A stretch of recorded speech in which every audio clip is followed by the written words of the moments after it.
Okay, shalom, shalom, everybody. Welcome again to this afternoon's class. My name is Kasada Ba, and the title of today's class is The Papacy in the Bible. All right, we want to talk about the papacy here, and the papacy is actually the Roman Catholic Church.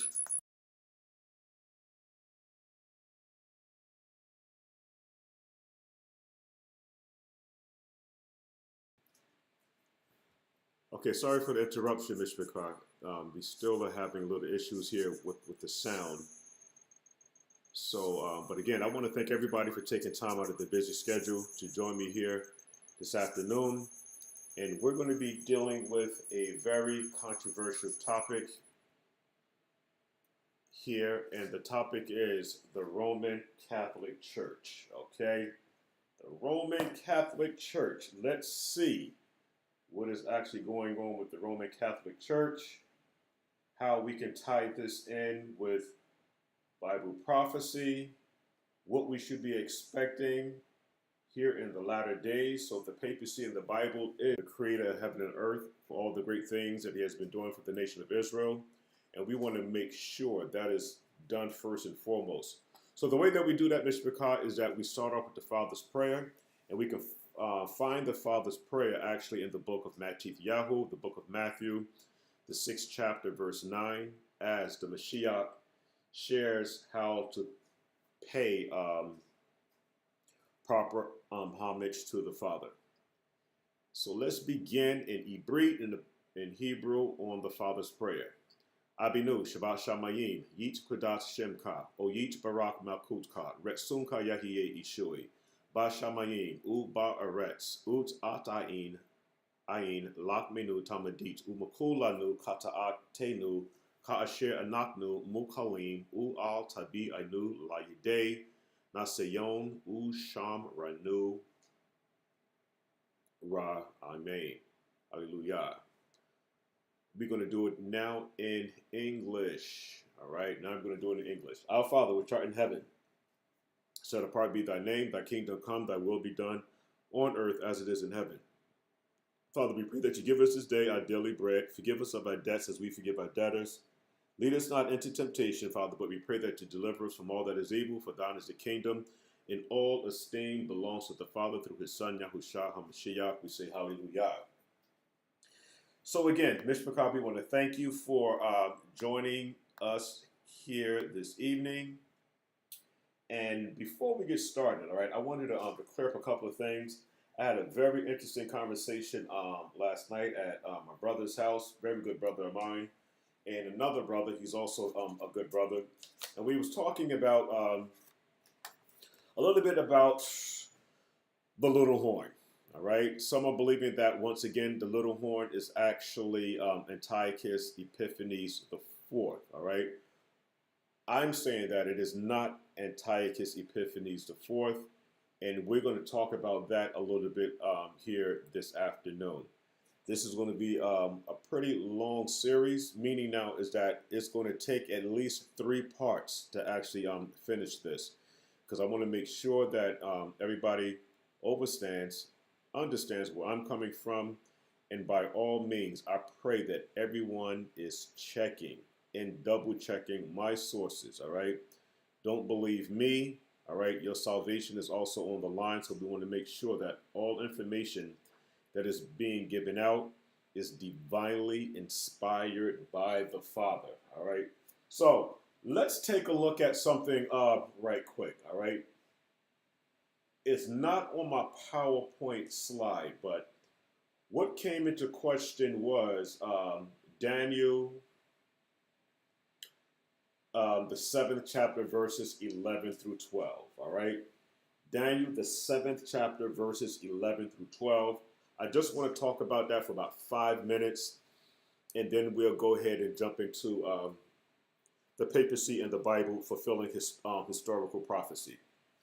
Let's look at Daniel, the 7th chapter, verses 11 through 12. Excuse me. Then I, which is Daniel, kept looking, all right, because this is a vision here. He's trying to get an understanding of the 4 beasts here. And that beast, like we've been talking about for the longest, where we have the Babylonians, we have the Medo-Persian Empire, then we have the Greeks, then we have the Romans. All right, so those four beasts are going to be extremely important. But as we continue to read on down in the latter chapters now, which is going to be Daniel 8, 9, 10, and 12, and then going to the book of Revelation, it only means that Daniel did not see everything. All right, he didn't see everything.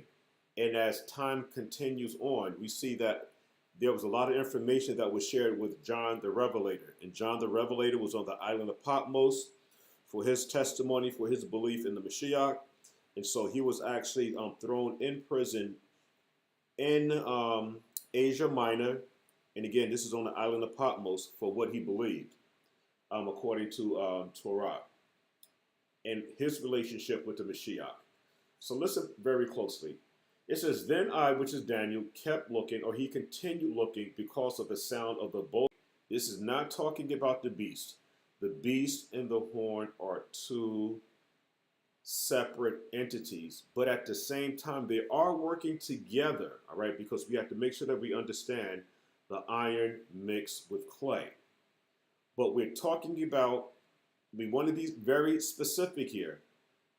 The horn is actually doing the speaking. Once again, the horn is the one that is doing the speaking.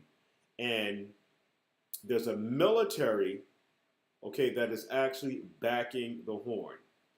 Daniel said now, as the horn was speaking, that he kept looking. Now he goes into the beast. And what is important now is that the beast was slain. The question should be now, what killed, or how was the beast slain? I heard a lot of interesting arguments, and I'm not here to ridicule any brother or sister on what he or she might believe.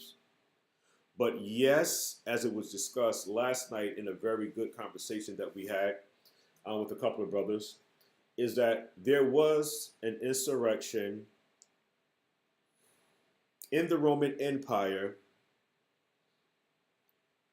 but that's not what killed or slain the beast.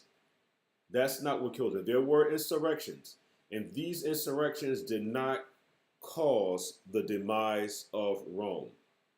Something happened to Rome that caused Rome to expire, Rome proper now to expire now in 476 AD.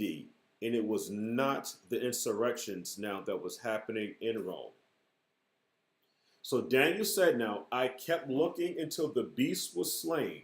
We're not talking about the horn. We're talking about the beast that was slain. And then it goes on to say that Daniel actually saw the body of the beast, or the government now, which is Rome, everything that is associated with Rome, Daniel saw that it was destroyed and given to the burning fire. And as for the rest of the beasts now, we're talking about the Babylonians, we're talking the Medo-Persians, the Greeks, and the Romans now. But watch this now. It says, their dominion was taken away, but an extension of life was granted to them for an appointed period of time. And so we went into the book of Revelation, the 13th chapter, Friday, okay, on Friday, and we explained all of that. So the only thing that I'm just wanting to share here this afternoon is that the horn was speaking, and it had boastful words, or it spoke boastful words. And it also mentioned now the destruction of Rome proper, because it says that Daniel kept looking until the beast was slain, and its body, and the body represents the government, was destroyed and given to the burning fire. My supporting scripture was 2 Ezra chapter 12. I didn't read all of it the last time, but what I am going to do, 2 Ezra chapter 12. And it came to pass, while the lion spoke these words unto the eagle, I saw, and behold, the head that remained, and the four wings appeared no more. And the two went unto it and set themselves up to reign, and their kingdom was small and filled of uproar. Now, this eagle now had 20 feathers in total. 20 feathers. And so what a person would have to do now is verse 3. And I saw and behold, there appeared no more, and the whole body, or they appeared no more, and the whole body of the eagle was burnt, so that the earth was filled in great fear. Then awaked I out of the trouble and trance in my mind, and from great fear, and said unto my spirit, Lo, this hast thou done unto me, and that thou searchest out the ways of the highest. Lo, yet am I weary in my mind, and very weak in my spirit, and little strength is there in me, for the great fear wherewith I was afflicted this night. Therefore will I now beseech the highest, that he will comfort me unto the end. And I said, Sovereign, thou bearest rule. If I have found grace before thy sight, and if I am justified before thee, before many others, and if my prayer indeed be come up before thy face, comfort me then, and show me, thy servant, the interpretation and plain difference now of this fearful vision, that thou mayest perfectly comfort my soul. For thou hast judged me worthy to show me the last times. And he said unto me, the interpretation of the vision, the eagle whom thou sawest come up from the sea, that word sea is very important, is the kingdom which was seen in the vision of thy brother Daniel, but it was not expounded unto him. Therefore now I declare it unto thee. And so the vision that Daniel saw, or what he couldn't fully make out now, was the eagle. And so what we have now, Daniel actually saying that it was only a beast. But this beast had all the characteristics now of what we just shared here in Daniel, the 7th chapter, and we have an identifying character, which we're going to talk about here a little bit later now to help us to get a better understanding of what's going on here. Also, what was believed now is that this little horn, that it was actually Antiochus Epiphanes IV. The reason why I'm arguing that this was not Antiochus or Antiochus Epiphanes, what I brought to the table was this, is that Antiochus or Antiochus Epiphanes reigned from 175 BC to 164 BC. That gives us 9 years.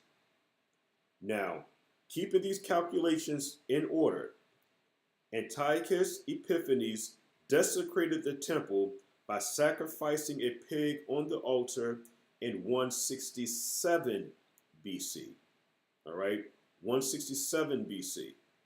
Once again, he reigned from 175 BC to 164 BC. And in 167 BC, he desecrated the temple again by sacrificing a pig on the altar. What also should be brought to everybody's attention too now is that Judas Maccabees made a covenant with the Romans in 161 BC. And we want to prove that by going to 1 Maccabees, the 8th chapter. 1 Maccabees, the 8th chapter, and I want to read, let's see where I want to start here. This is 1 Maccabees, the 8th chapter.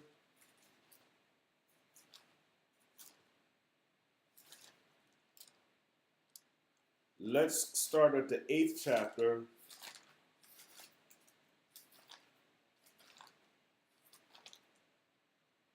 The 8th chapter, and I'm going to start at the 17th verse. Now, this is going to be very important. And this happened now, Mr. McCall, in 161 BC. It says, in consideration of these things, Judas chose Eupolemus, the son of John, the son of Achis, and Jason, the son of Eleazar, and sent them to Rome to make a league of enmity and confederacy with them. This happened in 161 BC. Why is this important? Because what we're going to do now is we're going to show that this was not Antiochus Epiphanes. And just to let everybody know that the little horn is actually the Roman Catholic Church. All right, this is the papacy. And to entreat them, which are the Romans, that they would take the yoke from them. For they saw that the kingdom of the Grecians did oppress Israel with servitude. They went therefore to Rome, which was a very great journey, and came unto the Senate. And so we begin to look at the characteristics of Rome and America. Rome had a Senate, America had a Senate. Rome had a caucus room, America has a caucus room. And so there's a lot of things we see now that Rome practiced. America practiced the same thing. And America carries the same symbol of Rome, which is the eagle. They went therefore to Rome, which was a very great journey, and came into the Senate, where they spoke and said, Judas Maccabeus with his brethren and the people of the Yahudims have sent us unto you to make a confederacy and peace with you, and that we might be registered your confederates and friends. These are Israelites now making a league with the Romans. So that matter pleased the Romans well. And this is a copy of the letter which the Senate wrote back again in tables of brass. Wrote back again in tables of brass, and went to Jerusalem, that they might have by them a memorial of peace and confederacy. The sword also and enemy be far from them. If there come first any war upon the Romans or any of their confederates throughout all their dominion, the people of the Jews shall help them. This was the league that Judas Maccabees, the Yahudims, made with the Romans. All right. So in other words, they made a league with the devil. All right. They made a league with the devil. Shalom, Tammy, and shalom, Sharon. Verse 26. The people of the Yahudim shall help them as the time shall be appointed with all their heart. Neither shall they give anything unto them that make war upon them, or aid them with victuals, weapons, money, or ships, as it have seemed good unto the Romans. But they shall keep their covenant without taking anything therefore. In the same manner also, if a war come first upon the nation of the Jews, or the Yahudims, the Romans shall help them with all their heart, according as the time shall be appointed them. So once again, I want to make sure everybody is following along. Israel is being oppressed by the Greeks. And one of Israel's biggest oppressors was Antiochus Epiphanes, and that could be spelled out when you begin to look at some of the historical works of Josephus. Let's read on. Verse 28, neither shall victuals be given neither shall victuals be given to the take that part against thee, or weapons, or money, or ships, or as it have seemed good to the Romans. But they shall keep their covenants, and that without deceit. According to these articles, did the Romans make a covenant with the people of the Jews. So, now, what came into question was the 1,260 years. It is not 1,260 days. But what I decided to do in a very good conversation that I had last night now is that let's say that it was 1,260 days. Look at the math again. Judas Maccabees made a covenant with the Romans in 161 BC. Antiochus Epiphanes reigned from 175 BC to 164 BC, which is 9 years. Antiochus Epiphanes desecrated the temple by sacrificing a pig on the altar in 167 BC. So let's do the math. From 167 to 164 BC is 3 years. So let's see if Antiochus Epiphanes fits the 1,260 days. Now, if we look at 167 BC, 167 BC now, that is, to 164 BC, that gives us 3 years. 360 times 3, the 360 comes from, with the Babylonian calendar, there are 360 days in a year. So 360 times 3 gives us 1,080 days. So we know that Antiochus Epiphanes does not fit the 1,260 days, because 360 times 3 gives us 1,080. Now, the Hebrew calendar now is 364 days. And 364 times 3 gives us 1,092 days. But the argument is that we have to make this 1,260 days fit. And so the argument is, from my perspective now, is that this does not fit. It does not fit Antiochus Epiphanes. And we're going to show throughout this series now is that it actually fits the Roman Empire, the papacy.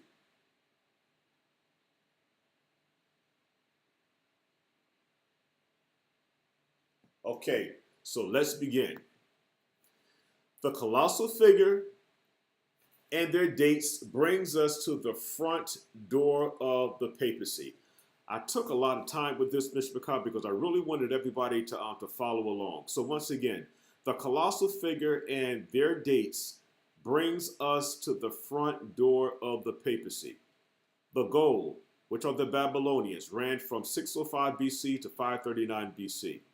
The silver, which represents the Medo-Persian Empire, ran from 539 BC to 331 BC. The Bronze Era, which are the Greeks, they ran from 331 BC to 168 BC. The Iron, which is Rome, ran from 168 BC to 476 AD, which is very, very important. And this is the reason why I went to the book of Daniel, the 7th chapter, verses 11 to 12, because Daniel actually saw the destruction of Rome.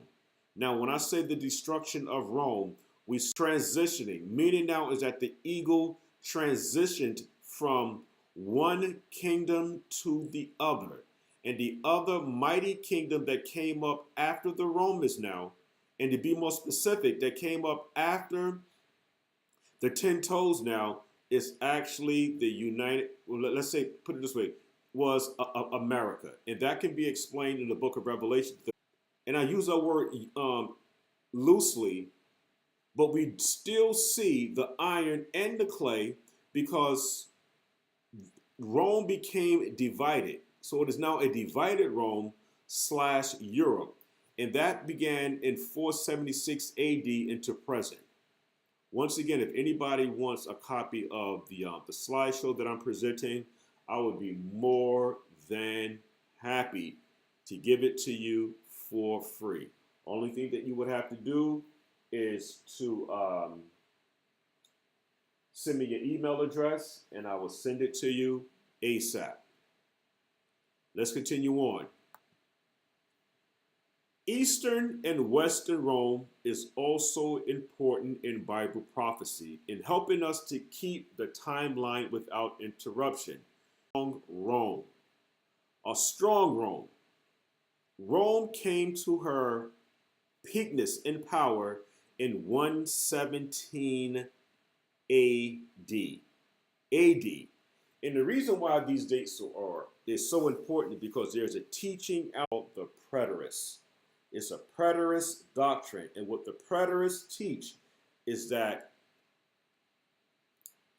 are we still online here? I think we might have lost connection. Okay, we're back. What the preterists teach is that Daniel did not see anything past 70 AD.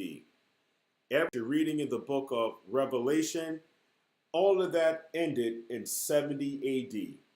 There are no prophecies in Daniel's vision after 70 AD. This is the preterist doctrine, which to me whatsoever. So we have to be very careful with a lot of the different doctrines. And what we should be doing is make sure that we do our homework and check each other's information. Now, as we begin to see a major disturbance in Rome, where it's going to now cause to Daniel, the 2nd chapter, verse 41. Daniel is being told, now the feet and the toes were part of potter's clay and parts of iron. Meaning now is that something happened to Rome where Rome is no longer strong. Invaders came in and mixed amongst the Romans or the iron, which are the Romans now. And so now we have Rome mixed with iron and clay. Then it goes on, it says now, the kingdom shall be divided, but there shall be in it, which is the Romans now, of the strength of the iron, and the iron represents the Romans, but we have to be able to identify who these 10 toes are, which are now the potter's clay mixed. We have America today because this potter's clay is extremely important. And if we don't identify the early stages of who the potter's clay is, we will never be able to understand or understand how America came into the picture. Now, let's take a prophetic shadow look at Ha'Mashiach. It says now, in the days of these kings shall the God of heaven set up a kingdom. What does that mean? Now, I heard a lot of different arguments. Some of the arguments are real good. Some of them are kind of iffy. Meaning now is that when we begin to look at the word kingdom, kingdom is also a consciousness. So there's a kingdom consciousness.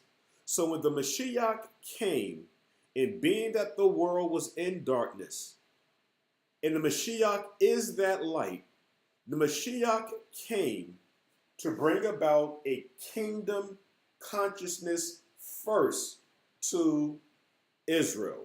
And when I say Israel, I'm meaning now southern kingdom. And there were stragglers of northern kingdom, of northern and southern kingdom at this time. So a kingdom consciousness is very important. And as far as now the literal temple is concerned, during the time of the Mashiach's ministry, the literal temple was already defiled. Already defiled. And what defiled the temple is that we begin to see now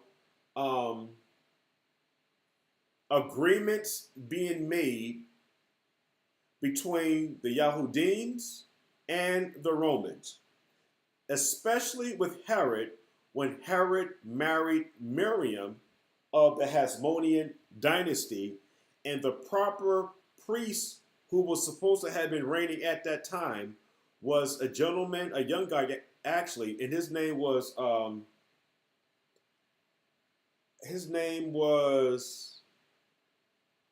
one second, Mr. Picard. His name was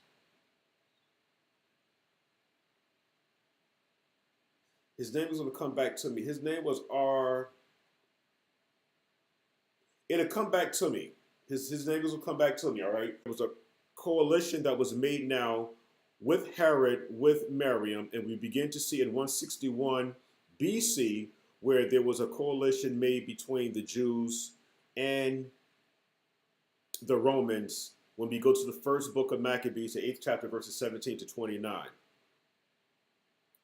And then it says now in Daniel 2:44, it says again, in the days of these kings shall never be destroyed. And so in order to enter into a spiritual kingdom, without a kingdom consciousness, you cannot enter into the kingdom.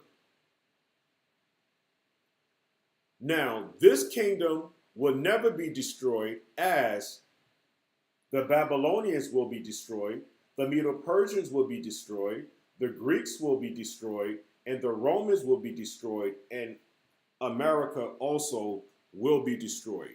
And this kingdom that's going to be set up now is going to be an everlasting kingdom, which should never be destroyed, and the kingdom should not be left to other people. The righteous kingdom shall break in pieces and consume all, and shall stand forever. Now it goes on to more of the prophecy. For as much as thou sawest the stone, all right, the stone is very important. It's because we're using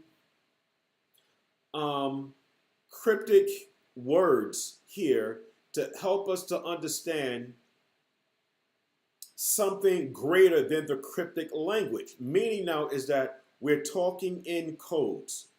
For as much as thou sawest that the stone, that stone is the Mashiach, was cut out of the mountain. That mountain now is the righteous government. So for as much as thou sawest that the stone was cut out of the mountain without hands, this government now that's going to be set up would not be set up by human hands. This is going to take the works of the Mashiach to fulfill. There's nothing that you and I can do as far as now setting up this righteous kingdom. Because this is a literal kingdom that's going to be here on the earth. Now, in that this righteous kingdom, and that it break in pieces the iron, which are the Romans, the brass, which is the Medo-Persian Empire, the clay now is the interruption. The interruption now, and the interruption is stemming from those 10 toes. Empire, and the gold represents the Babylonians. That is the proper understanding of Daniel, the 2nd chapter, verses 44 to 45. The little kingdom. Here we go. According to Bible prophecy, what are beasts? And to find out the answer, these great beasts, which are four kings. So beast represents kings. So these great beasts, which are four kings. But pay very close attention now. And is speaking boastful words. So we have to also pay very close attention to the horn. But what we have here now, according to Bible prophecy, we need to understand what are beasts. And once again, these great beasts, which are four kings, which of heaven set up a kingdom which shall never be destroyed, and the kingdom shall not be left to other people, but it shall break in pieces and consume all these kingdoms, and it shall stand. How long? It shall stand forever. For as much as I saw the stone was cut out of the mountain without hands, and that it break in pieces the iron, the brass, the clay, the silver, and the gold, we need to know, who is this? Who are these invaders? Because these invaders come in after 476 AD. Once again, they come in after 476 AD. These 10 barbarian tribes did not create an insurrection in Rome. These four actually divided Rome. And we see offshoots of Rome amongst these 7 countries. And the reason why I say 7, because 3 of them were uprooted by the Roman Catholic Church. Now, the beast was the corrupt and powerful Roman Empire. Once again, the little horn would become the power of the Vatican City. The Huns, the Hercules. The Hercules were plucked up by the roots by the little horn. The Anglo-Saxons made North Europe Catholic. Once again, the Anglo-Saxons made North Europe Catholic. The Lombards and the name or number of the beast. And when you do the calculations now of the number of the beast, you do get the Roman Catholic Church, which is 666. When we talk about that, okay, as we do parts 2 and part 3 of the papacy in the Bible. The Franks gave military strength to the Pope. The Burgundians spread control over monasteries. The Sueve became the Portuguese, and the Visigoths became the Spaniards or the Spanish. All right. And again, if anybody need a copy of anything that I'm sharing here this afternoon, I would gladly send it to you. Of the little horn. Now, what I have here, Mr. Bakar, is a picture of Capitol Hill. This is the United States, which is on my far right, and an image of the beast. We do see the similarities now between the two buildings of the Vatican City. So when you look at the Vatican City and look at Capitol Hill, the Capitol Hill, the United States of America, where they make their policies, where they make them identical in building structure. Let's move on. The Roman Empire, polytheism versus monotheism. What we have here is an idol. This idol is known as Demeter. Demeter is the goddess of the earth. And these symbols now are actually being paraded here in America. Now, the Romans now were the ones that introduced, but they even got their information as they came into power. They began to change the names of these idols, stemming down from the Babylonians, the Medo-Persian Empire, the Greeks, the Romans, and now America now is actually carrying on the tradition. And this is the reason why it made mention that they had a little power to continue on, and they had that opportunity now to continue on through America, which is considered now the king of the gods. The next one is ASC, so I guess that's Asclepius. Asclepius now is supposed to be the god of medicine. Now, I'm only touching the surface here. As we see here now is that these images play a very important role in America's society, because whenever you look at the symbol of medicine today, you see a staff with a serpent going up the staff.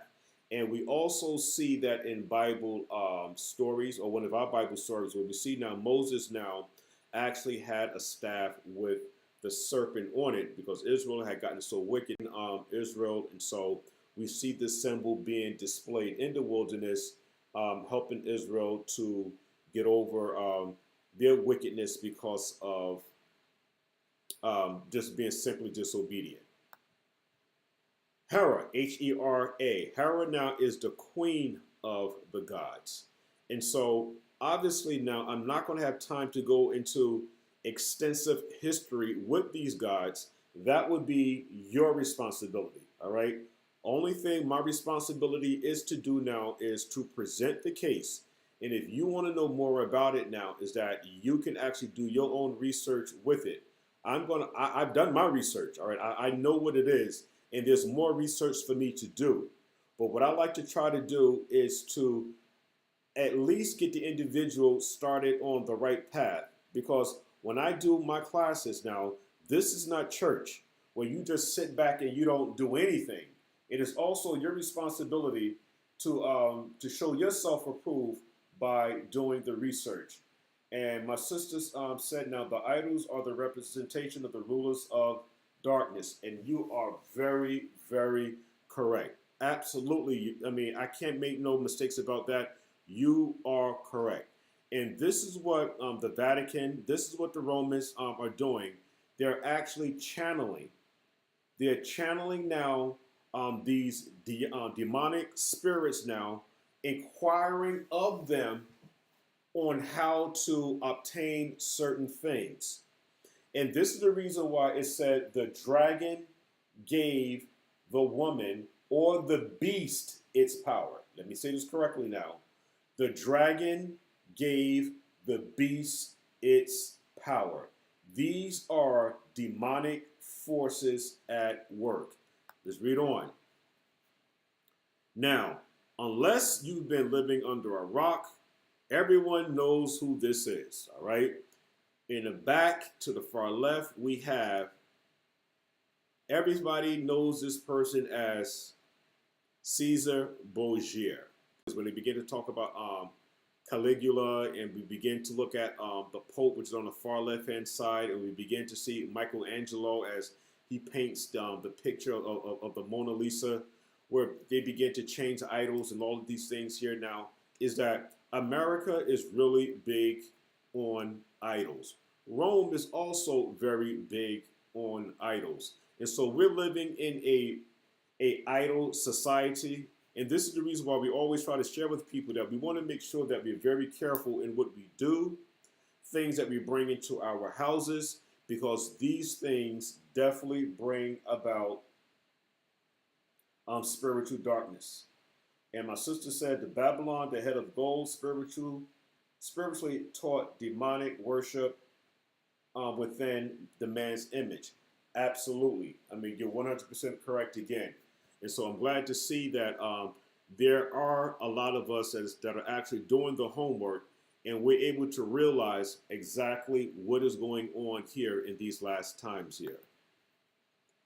Now, following the Christian church to Catholicism, there is a battle that needs to be talked about here, and this is the Battle of Milvian Bridge. I'm just going to read just a little bit of it. And let me see what we have here. The Battle of the Milvian Bridge was in 312 AD. Now, the Battle of Milvian Bridge truly changed the history of not only the Roman Empire, but also the world. This battle was one of many in the endless civil wars and the scarred the Roman Empire. But its outcome was critical in the evolution of Rome.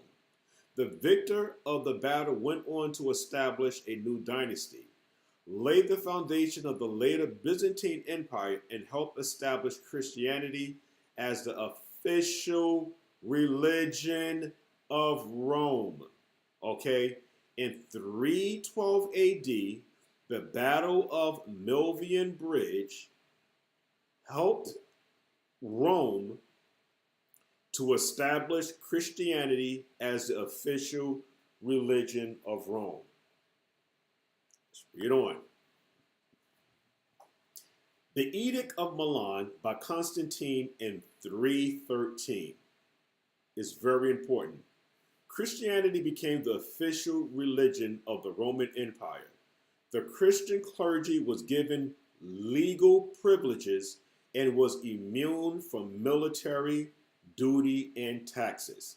So 312, 313, the Edict of Milan by Constantine is very important because once again, the Christian clergy was given legal privileges and was immune from military duty and taxes.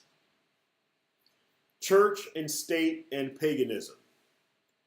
Constantine tried to seek the unity of the Roman Empire through Christianity. And I also want it to be understood that they say that Constantine cross, and he was told now with this vision of the cross that he must conquer. And this is where we have the battle at Milvian Bridge here. And he was actually a follower of Mashiach. But when you do now some extensive research on this, and I'm going to bring this up now in a later class, is that Constantine was actually worshiping Mithra. Mitra, which is not the same as Christianity. Let's read on. Paganism is so prevalent and it is running so rampant. To my far left, we have amongst the Egyptians, we have a woman sitting with a son sitting on her lap, and she's breastfeeding. Paganism or pagan customs flowered or flowed into the church. And on my far right, we have an image of what they're saying is the Virgin Mary with the Mashiach sitting on her lap. So what they're trying to do here now is to show a comparison on how images and pagan customs flowed into the church. We also have now to my far left, we have, these are basically ziggurats here, all right? Pagan customs, again, flowed into the church, where we see now the traditions now of setting up these idols, beginning with the Babylonians and how they ran all the way down into present day time, which is the church, where we see now these ziggurats or these obelisks now even set up on Pennsylvania Avenue, which is in Washington, D.C., where you see a whole lot of these same Babylonian statues even there. And even when you begin to look at the layout, and I'm sure a lot of you have already done this, when you begin to look at the layout of the White House, down to the street, down to these pagan symbols, it is in the shape of the Baphomet symbol, all right? Is in the shape of the Baphomet symbol.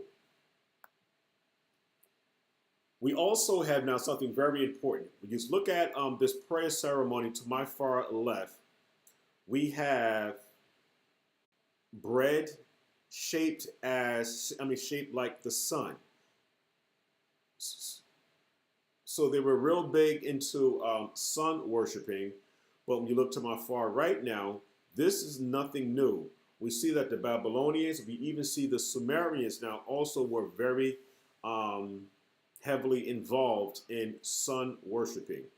Even our forefather Joseph married a daughter of Heliopolis, which is the city of the sun.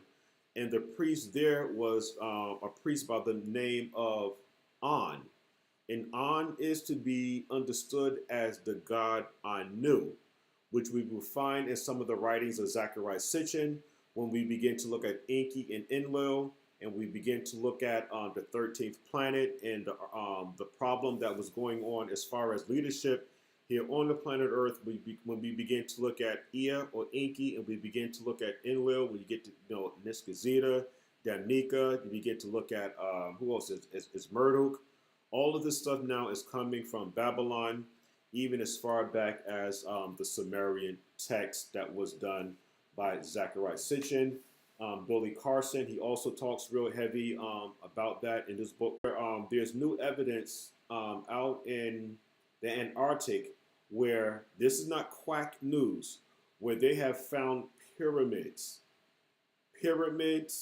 and full cities frozen in ice. I don't know where a lot of you are at. Even in the shape of the Earth, there's some arguments that the Earth is actually a disk, and there's an ice wall that is actually surrounding the planet Earth, and the Earth is not a spinning ball going, hundreds, or maybe I think it's even like thousands of miles per hour. I mean, a lot of things are being challenged today, and I pray that each one of you are actually doing the same thing, starting to challenge a lot of the things that has been shared with us over the years. Okay, my sister has something she wants to bring to the table. She says, now, I believe that the Most High intervened with that cross vision, that the word of the Father be spread to the four corners of with our captivity. Gnostic John the Baptist was deep. There's something blocking the rest of your message. Yeah, the cross, the symbol of the cross with Constantine, and even was coming to question now is how the Mashiach was actually nailed, to say, to a stake and not actually a cross. And we know that the Egyptians now use something similar to a cross, but they call it the Ankh. And with them now is, which is also a pagan symbol based upon the information that I've gathered. Okay, so that cross, as we know, carries a whole lot of weight, even in our community, because the Arabs and the Indians that are in our neighborhoods now that are selling this overpriced jewelry, you have our people now actually buying what they call Jesus pieces, where they have Caesar Borgia overlaid on top of a cross. So this cross symbol, this cross idol, what they're saying is representing the Jesus, is something that is being pushed real heavy in Christianity and also in our community. We also have the lion. The lion is the symbol of the Babylonian goddess, and we also know that the lion actually, when we begin to look at the timeline that is showed to Daniel, that the lion actually is, with wings, is actually on the Babylonians. And if you look at my far right, guess what we have? We have the Pope, and we have a papal, which is a decree from the Roman Catholic Church, and we have a bull, the lion, I said the bull, excuse me.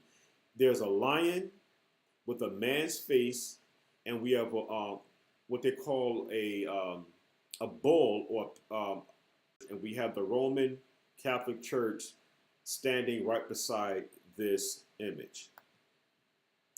And then we have, as everybody knows, the worshiping of the sun. We have Horus, and we have here the Sphinx. And actually, this is the falcon. See, this is the falcon here. And just like Akoti was bringing out earlier here now, is that we have now the Ankh. And we have the Ankh being held by the talons of the bird. And we also have the winged sun god, which is now something that the Roman Catholic Church does. And only thing that I'm trying to do, Mr. McCart, is to try to plug in the holes here. And I see that a lot of people have problems plugging in the holes, where the Romans is the beast, the iron teeth, and it talks about now the claws, which represents the words of the little horn, is actually now the papacy, which is the Roman Catholic Church. And this is what we're showing here this afternoon. Watch this now. Let's read some of these edicts here. All right. This is John L. von Monsheim, Ecclesiastical History, Volume 1. For the Christian bishops introduced with but slight alterations into the Christian worship those rites and institutions by which formerly the Greeks and Romans and others had manifested their piety and reverence towards their imaginary deities. See, I'm not making this stuff up. Only thing a person would have to do is take some time and read it. Read the information. Supposing that the people would more readily embrace Christianity if they perceive the rites handed down to them from their fathers still existing unchanged among the Christians. In closing, Mr. McCall, let's take a look at Isaiah, the 29th chapter, verses 13 to 16. See, I told you this is going to be real quick, all right? We're going to try to make these classes at most an hour, all right? Because I don't want to hold you guys for long. I want you to also to be able to look at the videos, even hit the like button, hit subscribe, share the videos. And once again, if you need a copy of it, only thing you would have to do is to hit me up with your email and I'll send you a copy of it. But in closing, let's take a look at Isaiah, the 29th chapter, verses 13 to 16. And I have two versions here. I have the King James Version and I have the CBS version here. Let me just make sure. Give me 1 second, Mr. McCall. Let me just check something right quick. I have two.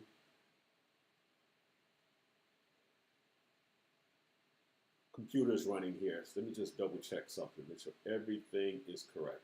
Yes, we have the King James Version and we have the CSB version. Wherefore the sovereign said, for much as this people, which is Israel, draw near me with their mouth. Now, the CSB version reads a little bit more clearer. The sovereign said, these people approach me with their speeches to honor me with lip service. And we know now that there's a lot of lip service going on in Israel. But when it comes time to the heart-breaking or the back-breaking truth, we would do only lip service and do a lot of tap dancing. I'm the type of person is that if it's blue, I'm going to call it blue. And if it's red, I'm going to call it red. Meaning now is that there is no in-between. I found out the hard way when I tried compromising and tried to look at things in shades, there was always an issue. You're either going to stand boldly for the Father or you're against the Father. There is no such thing as being neutral. If you should put anything in neutral, for example, if you were to go out, start up your car, and put the car is not going anywhere. You're going to have to do one or two things.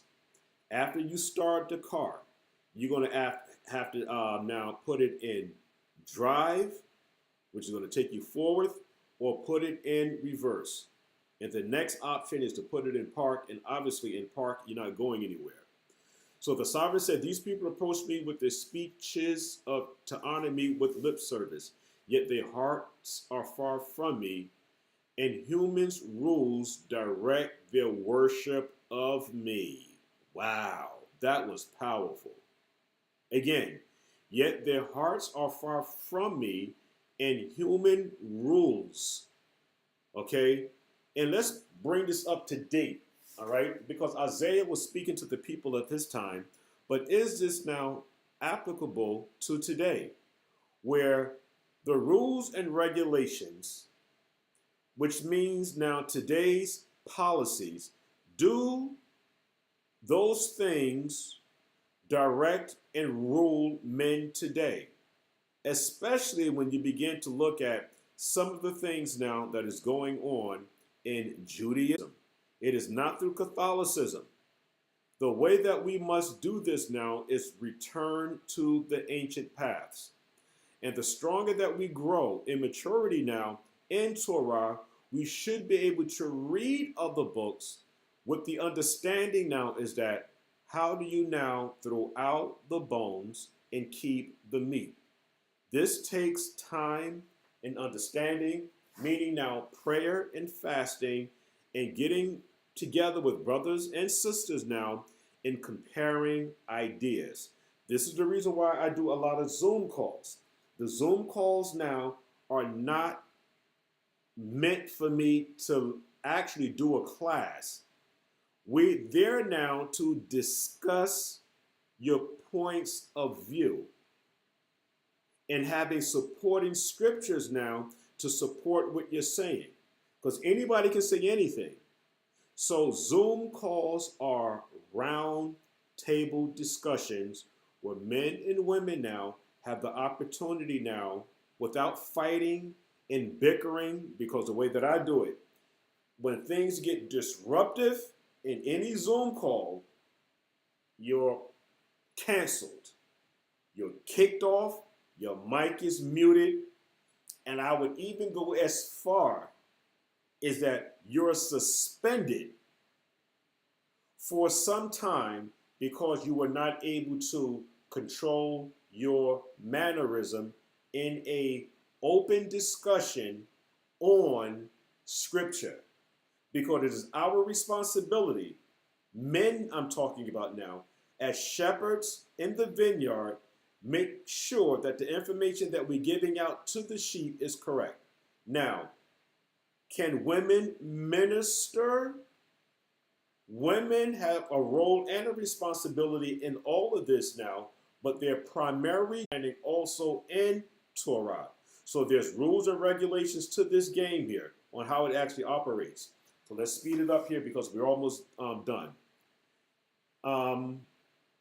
Verse 14. Therefore I will again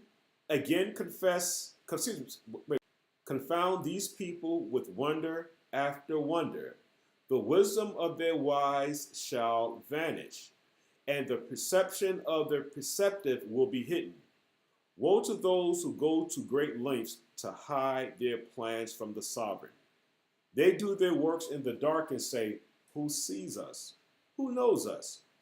You have turned things around. Say about his maker, he didn't make me. How can what is formed say about the one who formed it, he doesn't understand what he's doing? That is the most ridiculous thing that I've ever heard. And what has happened now in today's society now is that this is actually how people think. Now, in closing, I'm going to read it in the King James Version and then we'll end it. The same scripture now in the King James Version. Wherefore the sovereign said, for as much as this people draw near me with their mouth and with their lips do honor me, but have removed their heart far from me.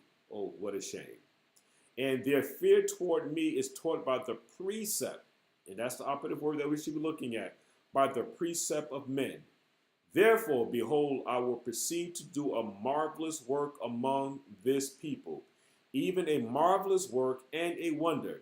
For the wisdom of their wise men shall perish, and I believe that. And the understanding of their prudent men shall be hid. Woe unto them that seek deep to hide their counsel from the sovereign, and their works are in the dark, and they say, who seeth us, and who knoweth us? Surely your turning of things upside down shall be esteemed as the potter's clay. For shall the work, which is the clay, say to him that made it, which is the potter, he made me not? Or shall the thing framed say to him, which is the potter that framed it, he hath no understanding? And Mishpachah, in this dark time, in this dark age that we're living in, this is the mindset of a lot of our people. Meaning is that I've come to understand that people's feelings supersede Torah. This is the reason why what's causing a little stir on Facebook is a post that I put up. And I did throw a fly in the soup, let's say that, because I did want to challenge people's thought. I did want it to do that. And in ending, this will definitely be the ending. I post a post under Kasadabat Azariah Yashra'al. I said, Shalom, Shalom, Mishpachah. If there are no children in a biblical marriage, have you completed the qualifications of a biblical Hebrew marriage? And obviously the question is yes, you are married. Now, two people are married with the intent in a perfect Hebrew marriage, the way that it was designed from the very beginning. The purpose of the two coming together, and they would do their wedding vows. After that, especially if the woman was a virgin, the man will go into the woman, the hymen will be broken. It is now a blood covenant. And what happens now during the act of intercourse, if we're not going to get graphic here now, is that when the genetic material for the man is released, all right, and if the opportune time is correct, where the ovum is there, because women do not have eggs, All right, they are not reptilians. Women have ovums. They don't have eggs. And when the sperm hits the ovum now, they're expecting children. Meaning now, from the very beginning, you had a man, a woman. The man and woman will go through the proper protocols with arranging a marriage. They have the courtship, they would get married, they have intercourse, and then they produce a family. Until the children are there, actually, let me back up here a little bit. Before the children come, it's just the man and the wife. When the children come, they're a family. The family is the extension of the man and the woman coming together. And they all are one. Now, if a man and a woman marry and there are no children, are they married? Absolutely. That's a no-brainer. I'm only trying to concentrate now on how things were set up from the very beginning. And I'll leave it there. All right, I'll leave it there. And so with that, Mishmikah, all right, I'm going to end today's class. I want to thank you for your time and your participation. This is only part one, okay? This is only part one, and I'm going to take my time with this of the little horn, the papacy,